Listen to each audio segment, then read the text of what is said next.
This is a short demonstration on our dZ4LW3 computer and our dZ4L3 computer.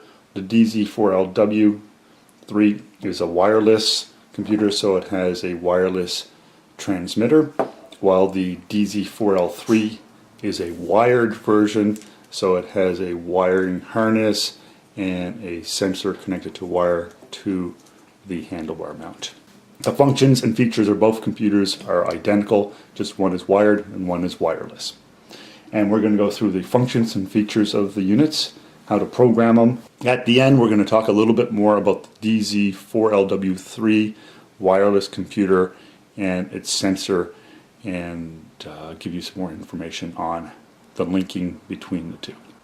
So when you first get the computer and turn it on by pressing one of the buttons, you'll get into a screen like this. So this is the very first time you got the computer and turn it on. On the third line, you'll see two letters WS, which means wheel size, and on the fourth line you'll get the numbers 2124. That is the wheel size value, which is basically the circumference of your wheel in millimeters. And to determine what your wheel size is, we have another video on our website in our frequently asked questions section on how to determine this value. But for this case, we're going to assume we've already determined our wheel size, and the value is 2230. So we're going to show you how to program and set up your computer right now, and the first thing we're going to do is program the wheel size. So if we assume 2230 is our wheel size, we got to change the numbers here because it says 2124. Now to change the value of the flashing digit, you basically press the right button a few times until you get to the value you want, and we want 0. So now we set up the first digit. To get to the next digit, you press the left button and you will see the 2 is flashing. So now we want to change that to 3. Once again, we press the right button once. We're at 3. We press the left button again. We get to the flashing 1. Now we want to change that to a 2. We press the right button. We have a 2. And now we press the left button, and the 2 is what we want. So now we've programmed our wheel size of 2230 into the computer. Now we want to continue on programming, so we press the left button to go to the next screen, and in this screen you will see kilometer an hour flashing. And so you could program the unit to have kilometers an hour, or if you press the right button, miles per hour. So the right button toggles between the two values. We want kilometers an hour, so we're going to leave it like it is now.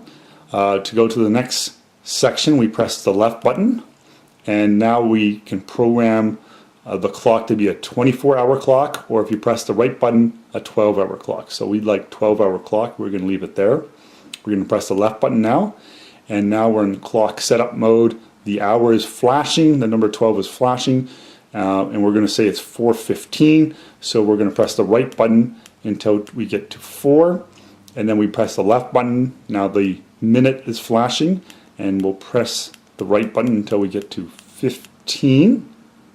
And there we go. So we're happy with that. Now we're going to press the left button, and we get into the main screen of the computer. The programming of the computer is done, and we're ready to go. If you finish programming the computer and then you realize that you want to change something, or you made a mistake, it's very easy to get back into the programming mode. Basically, you go into any screen and you could press and hold both buttons at the same time for about 5 seconds. All the elements will light up like that, and then you let go and you're back into the programming screen. So we were happy with the programming, so to get out of this again, we basically press the left button a bunch of times until we go through all the setup and get back to the main screen.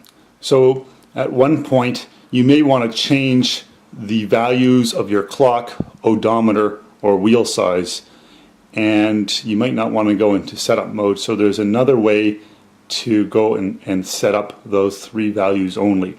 If you press the right button and scroll through until you get to the clock screen. So on the third line it says CLK. You would then press and hold the left button for about 5 seconds, and then the value for clock hours will start flashing. And say for instance we just had daylight savings time and it's now 5:19, you would press the right button and that would change the value from 4 to 5. The 19 we're happy with.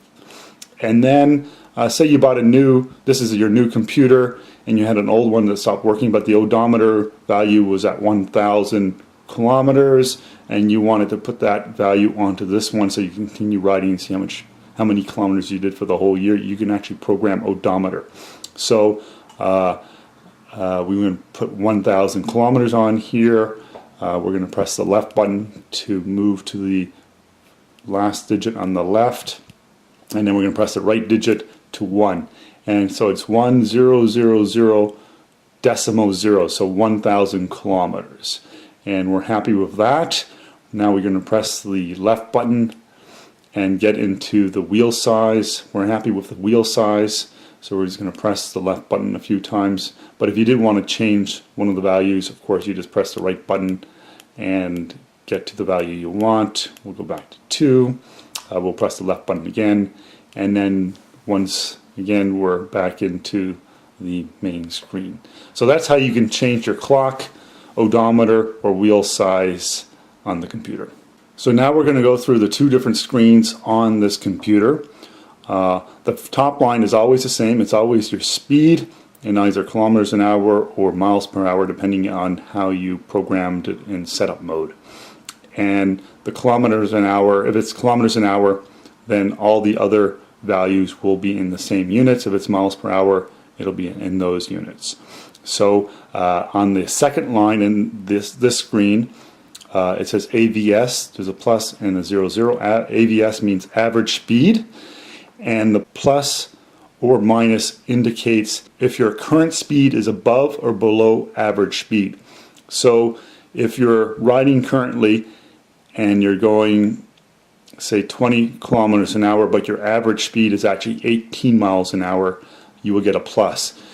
If you're riding at 15 kilometers an hour and your average speed is 18 kilometers an hour, then it'll show a negative. The next line, it's your trip distance, and that will be in kilometers, and so that's the total distance for this ride. The next line is TM, which is trip timer, and that's how long you've been riding.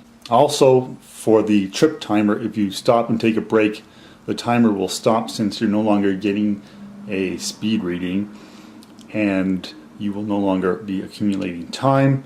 So when you start up riding again, the timer will start up again. So if you do stop and take a break, after 5 minutes your computer will turn off. So once you start riding again, you can either press a button to turn on the computer and start accumulating time, or within a minute, once you start riding, your computer will turn on automatically, so it has auto start function. And to demonstrate that, we'll just get a transmitter, a magnet, and simulate riding. And if you take a look at the computer, once we do this for a bit, the computer will turn on and you will start accumulating data once again. So if you accidentally forget to turn back the computer on, once you start riding, it actually will turn on by itself. The next screen, if you press the right button, you go to the next screen. The top line is the same. The next line is maximum speed, so the fastest you've ever ridden today, whatever the top speed was, that's the value. The third line is clock, and the fourth line is odometer. So basically there's two screens. It's super easy. Most likely you'll want to be in this screen, so current speed, average speed, distance, and timer is probably where you want to be most of the time. So you don't have to push buttons. You can look down, get all the information you want in one screen. And that is the functions of the computer. So this is an explanation on how to clear out your data, your trip data, once you're finished a ride.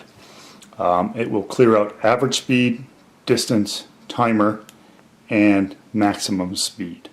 So you go into the trip timer screen, you press and hold the left button for a few seconds, and as you see the data cleared out, if you press the right button, you'll see that maximum speed is cleared out.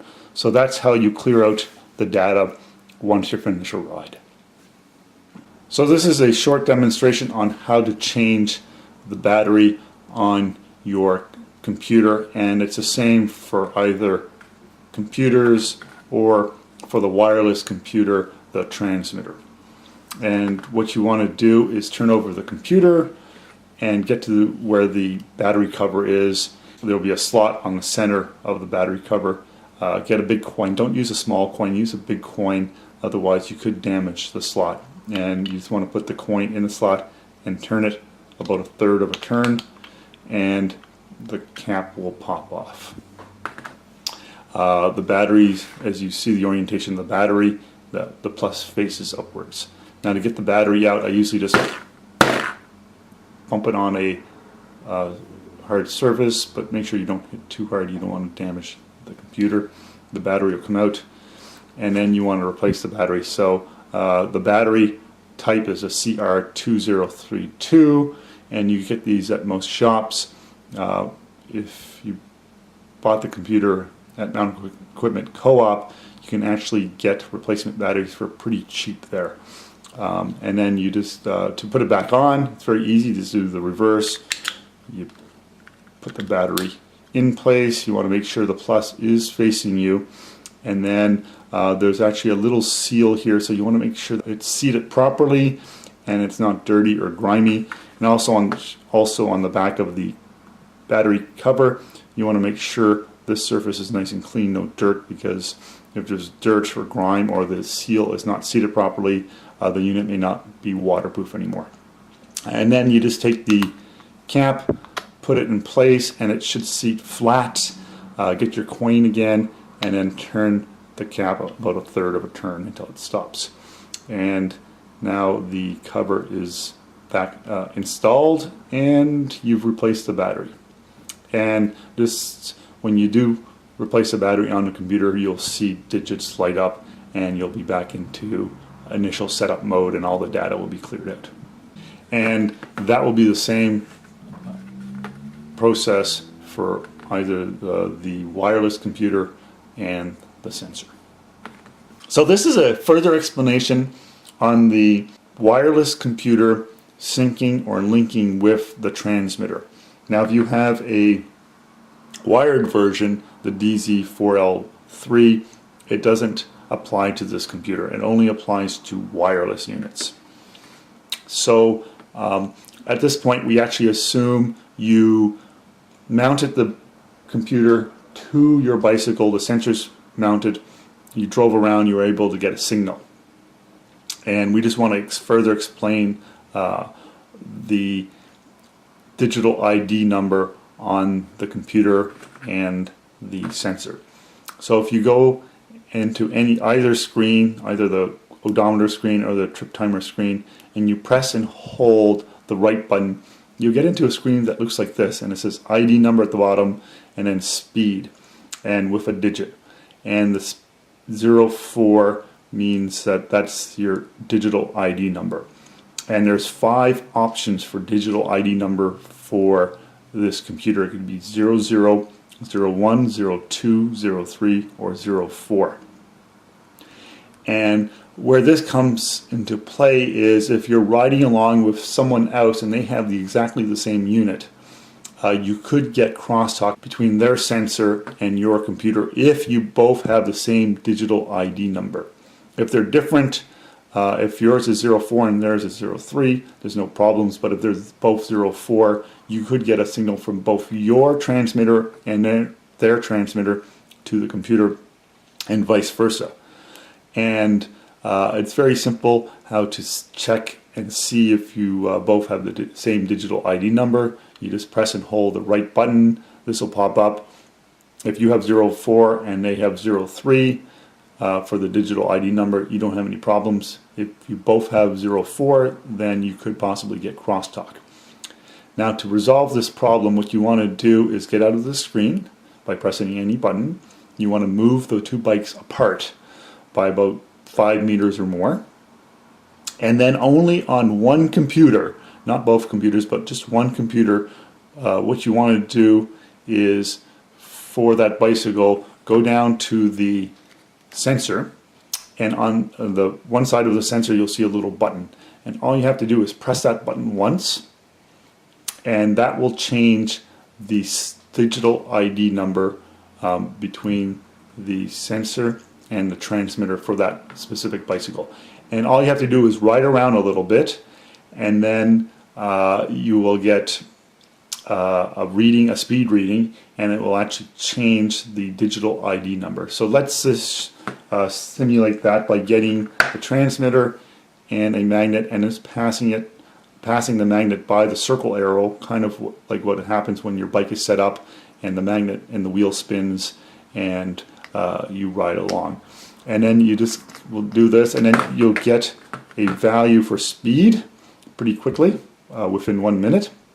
And at that point you've actually changed your digital ID number. And to confirm that it's changed, you could press and hold the right button in any screen, and as you see, now we have a digital ID number of 01. Now the other bike had a digital ID number for speed of 04. They're different, so now there's no possibility of getting crosstalk between the computers. And that explains a little bit more about the digital ID number and what happens if two computers have the same ID number and the possibilities of crosstalk. So that's the end of our video on the functions and features and how to program the dZ4LW-3 computer and the dZ4L-3 wired computer.